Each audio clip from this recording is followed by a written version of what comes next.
Hi, I'm Alex. You may know me sitting in the back of the corner, or maybe you don't, I don't know.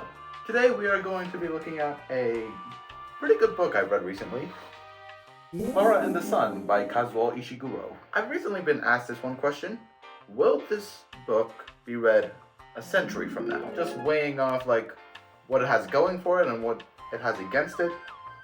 Personally, I think it might still be read 100 years from now, but there might be a few caveats that I'll get into later. First and foremost, what does it have going for it? It has a lot of really good themes, such as what is the meaning of love, and the very nature of like connections and relationships. Assuming humanity lives to see the next century, I feel like these can resonate with a lot of people, especially in the future, because everything will probably be automated and finding authentic human connection will be more difficult. And secondly, there are also a lot of things like that are very present in real life that, once again, I believe readers in the future would be able to resonate with. Future Alex here. I didn't know what I was trying to say there.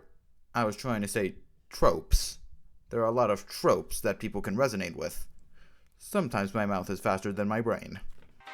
Like a grieving mother character, as demonstrated by Chrissy, or the idea of like two teenagers like starting to come up with plans for what their life is going to look like. And then this is probably one of the bigger points, is that, spoilers if you have not read the book, one of the things about this book is, can a robot fully replace a human?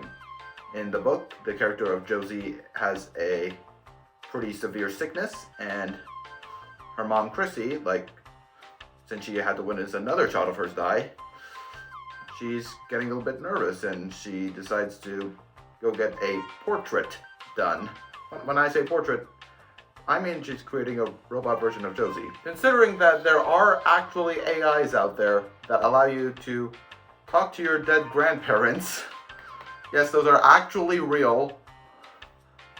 Don't ask me how I know this.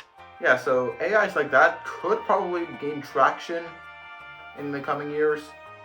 So maybe that would probably make it seem more likely that people in the future would actually read it.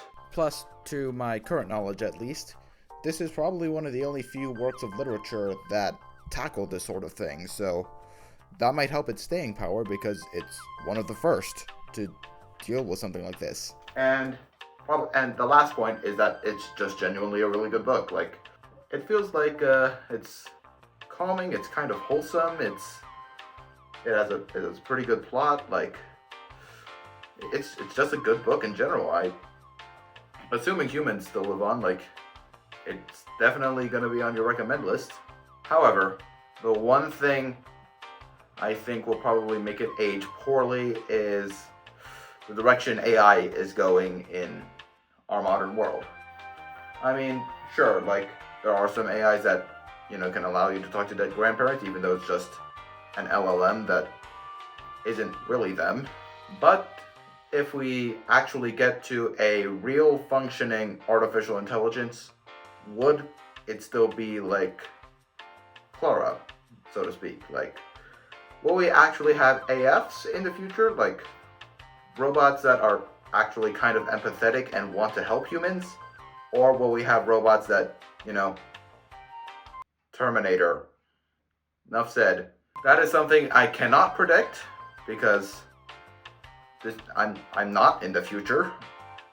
But assuming it all goes accordingly, I'd say there's a good chance it might still be read. And assuming that AI goes a completely different way, like its development and whatnot, I feel like there might be a chance it still could be read, but people might regard it as unrealistic, kind of like older science fiction works. Basically, think of this book as how someone in the 2020s would have seen the future compared to how, like, in the late 19th century, how Jules Verne saw the future.